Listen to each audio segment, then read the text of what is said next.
আসসালামু আলাইকুম, আশা করি সবাই ভালো আছেন। ভিসা ইনফরমেশন.com এর পক্ষ থেকে সবাইকে জানাই অনেক শুভেচ্ছা। বর্তমানে যারা কানাডা ভিজিট ভিসার জন্য অ্যাপ্লাই করতে চাচ্ছিলেন তাদের জন্য একটা সুখবর হচ্ছে, বর্তমানে কানাডার ভিজিট ভিসার রেশিও চমৎকার আছে।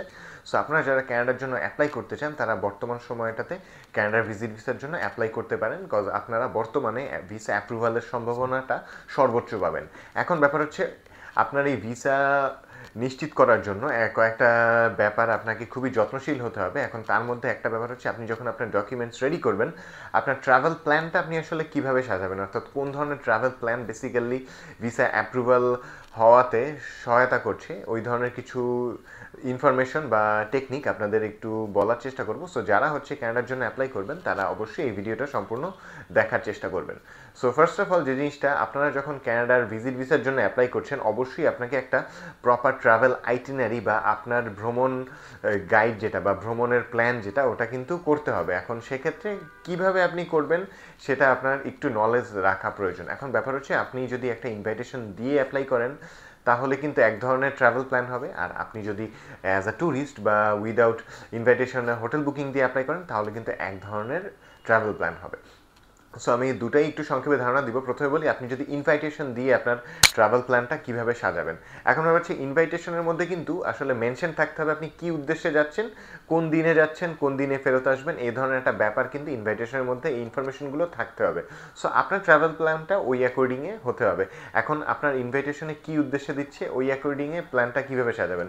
ধরুন আপনাকে ইনভাইটেশন করা হয়েছে কোনো একটা সেমিনারের জন্য বা কোনো একটা ওয়েডিং প্রোগ্রাম বা কোনো ম্যারেজ সেরিমনি বা যে কোনো জিনিস হতে পারে। সো এটা যে কারণেই হোক আপনি ওই অ্যাকর্ডিংয়ে প্ল্যান করবেন।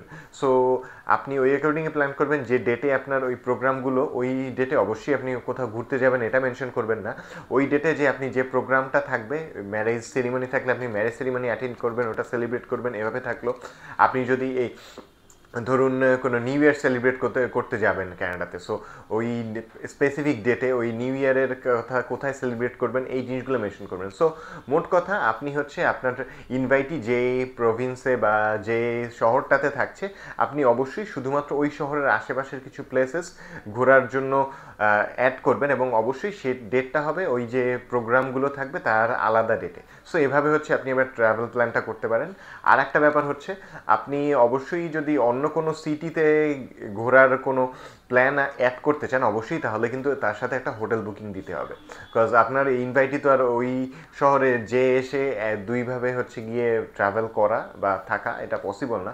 সো আপনি যদি আপনার ইনভাইটির শহর থেকে আলাদা কোনো শহর ঘোরার ইচ্ছা থেকেই থাকে এবং সেটা যদি আইটিনারিতে অ্যাড করতে চান, অবশ্যই ওই ডেটে ওই জায়গায় যে কয়দিন থাকবেন তার একটা আলাদা হোটেল বুকিং দিতে হবে।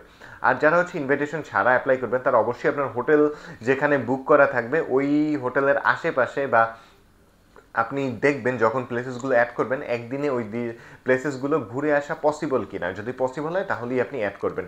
সো এভাবে গিয়ে বেসিক্যালি আপনি একটু ধারণা দিলাম। পুরো ডিটেল বলতে ভিডিও অনেক বড় হয়ে যাবে, আসলে অত বড় ভিডিও করলে আপনারা দেখবেন না, বা এত বড় ভিডিও করার সময়টাও আসলে নেই। সো সেই জন্য আপনাদেরকে বলা যে এই জিনিসগুলো আপনারা আসলে মেনটেন করার চেষ্টা করবেন, বা আর এর থেকেও যদি ডিটেইলে কোনো কিছু জানার প্রয়োজন হয় তাহলে অবশ্যই যোগাযোগ করবেন আমাদের অফিসে, বা কল বা নক করতে পারেন স্ক্রিনে দেয়া নাম্বার। সবাইকে অনেক ধন্যবাদ।